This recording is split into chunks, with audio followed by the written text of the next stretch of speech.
কি বলছো?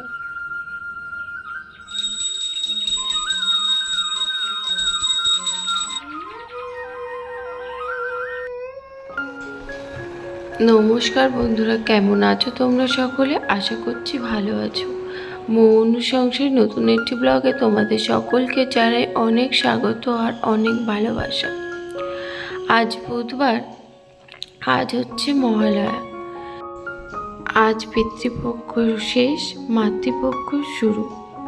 সকলকে জানাই শারদীয়ার প্রীতি ও শুভেচ্ছা। মহালয়ার দিনে আকাশটা দেখো, পুরো মেঘে ঢাকা আছে। শরৎকাল না বর্ষাকাল বোঝা বড় দায়। সকালে তো এক পশলা বৃষ্টিও হয়ে গেল। এখন যদিও বৃষ্টিটা হচ্ছে না, কিন্তু আকাশে ভালো মেঘ হয়ে আছে। কোথায় সেই আকাশে তুলোর মতো মেঘ উড়ে বেড়াবে, তা না, আকাশ কালো মেঘে ঢেকে আছে। শুনছি নাকি এবার পুজোর সময় বজ্র বিদ্যুৎ সহ বৃষ্টি হবে। ভাবছি পুজোয় নতুন জামা কাপড় না কিনে একটা ভালো রেইনকোট কিনি আর একটা ছাতা কিনি। কি বলো তোমরা? পুজোর সময় এরকম ভালো লাগে বলো? মা পুরো 1 বছর পরে তার বাবার বাড়ি আবার আসছে, আর এইরকম ওয়েদারে পুরো মাটি হয়ে যাবে সব কিছু। মন খারাপ করে বসে থাকলে তো আর চলবে না। তো আজকে অনেক সকালে ঘুম থেকে উঠেছি। আজ তো মহালয়া। আজকের দিনে মনে পড়ে যায়, যখন আমরা ছোট ছিলাম, আমাদের বাড়িতে টিভি ছিল না, তখন সকালবেলায় ঘুম থেকে উঠে ওই ভাই বোনে বেরিয়ে যেতাম কার বাড়িতে মহালয়া হচ্ছে দেখার জন্য। এখন তো সবার ঘরে ঘরে টিভি আছে, সেইভাবে বসে আর মহালয়া দেখাও হয় না। আর এখনকার মহালয়া আগের মহালয়ার থেকে অনেক পাল্টে গেছে, যদিও এগুলোও ভালো লাগে দেখতে, তবুও আমার সেই আগের মহালয়াটাই যেন মন জুড়ে রয়েছে। ওটাই জন্য আমার খুব ভালো লাগে। তো তারপরে আজকে আরুষির বাবা বলল চলো এক জায়গায় বাইরে বেড়াতে নিয়ে যাব। তো তাড়াতাড়ি করে রান্নাটা করে নিচ্ছি, ওই জন্য। আজকাল আর তো সেভাবে বাইরে বেরোনোই হয় না। ওর অফিসের কাজের চাপ, আমার সংসারের কাজের চাপ, দায়িত্ব, সাথে জুড়েছে মেয়ের পড়াশোনা, নাচ, গান।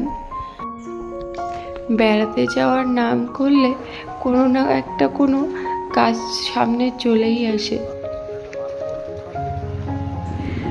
সংসার সামলে রেডি হয়ে বেরিয়ে পড়েছি আজকে। তোমরা তো টাইটেল আর থাম্বনেল দেখে বুঝতেই পারছো, যাচ্ছি আমরা কল্যাণী। জানো তো, এই প্রথম আমি কল্যাণীতে গেলাম। এর আগে কখনো আমি কল্যাণীতে যাইনি। কল্যাণী কি, আমি রানাঘাটের ওই মেন লাইনেই কোনোদিন যাইনি। আমাদের বাড়ি থেকে কল্যাণী যাওয়ার জন্য মেন রাস্তাটা না ধরে একটু গ্রামের ভিতর দিয়ে যাচ্ছে। কতদিন পরে দেখলাম এরকম পাটকাঠি নাড়া আছে। আমরা তো এগুলোকে পাটকাঠি বলি, তোমরা কি বলো? আর 2 পাশ দিয়ে এরকম সবুজ ধানের ক্ষেত, চোখ দুটো যেন জুড়িয়ে যাচ্ছে। বহুদিন পরে এরকম ফাঁকা জায়গা, সবুজ ক্ষেত, বিশেষ করে ধানের ক্ষেত দেখলাম। ছোটবেলায় দেখতাম, তারপরে বড় হওয়ার সাথে সাথে তো মাঠের দিকে যাওয়ার কথা ভুলেই গেছি।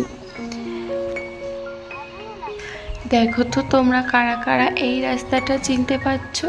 এটা হচ্ছে যশোর রোড। এই যশোর রোডটা আমার ভীষণ ভালো লাগে। এই রোডটা দিয়ে বনগাঁ যাওয়া যায়।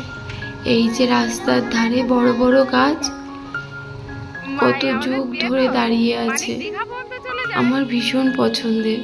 দেখা গেছে এতক্ষণে কাশফুল। দেখো, শরৎকালের আকাশে মেঘ হয়ে থাকলে কি হবে, কাশফুল কিন্তু খুব সুন্দর ফুটেছে। বহুদিন পরে এরকম কাশফুল দেখতে পেলাম। আর তোমরা চিনতে পারছো এই মন্দিরটা? জানি না তোমরা কারা কারা এই মন্দিরটা চিনতে পারছো, আমি বলে দিচ্ছি। তোমরা কি জলেশ্বরের নাম শুনেছো? এটা সেই জলেশ্বরের মন্দির। কিছুদিন আগে শ্রাবণ মাসে এসেছিলাম বাবার মাথায় জল ঢালতে। কি ভীষণ ভিড় হয়েছিল জানো না। অনেক দূর দূর থেকে মানুষ আসে এখানে জল ঢালতে। শুনেছি চৈত্র মাসে জলের নিচ থেকে নাকি বাবা উঠে আসেন। তো সেটা একটা আলাদা কথা, আর একদিন বলবো, যদিও আমি খুব বেশি জানি না। আয়ুষীর বাবা বলল আমরা আমাদের গন্তব্যস্থল থেকে আর বেশি দূরে নেই। তার মানে তো এটা কল্যাণী। কি সুন্দর জায়গা, কি সুন্দর রাস্তা, দুই পাশ দিয়ে রাস্তা, মাঝখান দিয়ে সবুজ গাছ লাগানো। আমার তো ভীষণ পছন্দ হয়েছে। জায়গাটা খুবই সুন্দর। আগে নাম শুনেছি, এখন নিজে চোখে দেখলাম। কল্যাণী একটা শিল্পাঞ্চল, বেশ ভালো জায়গা। এই যে এটাকেও তোমরা নিশ্চয়ই চিনতে পারছো, এটা কল্যাণী এইমস। আমিও এটাকে আজ প্রথমেই দেখলাম। ওই যে বললাম কল্যাণীতে এর আগে তো আমি কখনোই আসিনি। কি বড় হসপিটাল। শুনেছি এখানে নাকি বাংলাদেশ থেকেও লোক আসে চিকিৎসার জন্য।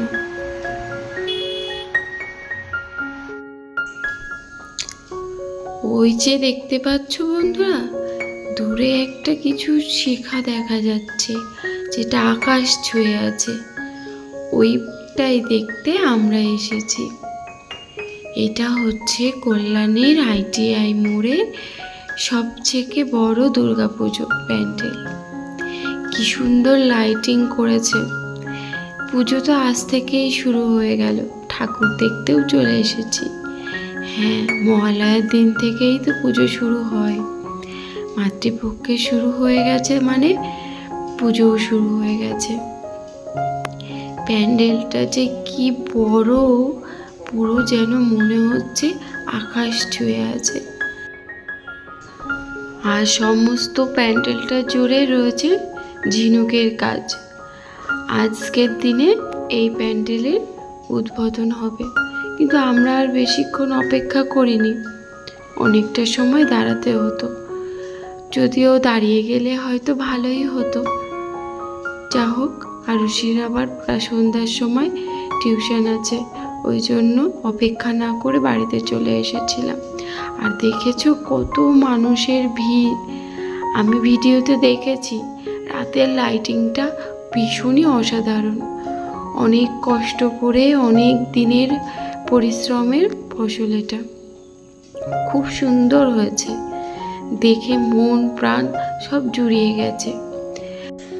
পাশের এক দোকানের দিদি বলছিল এই মাঠটা পুজোর পরে শুধু 3 মাস ফাঁকা থাকে, তারপর থেকে শুরু হয়ে যায় আবার পুজোর আয়োজন।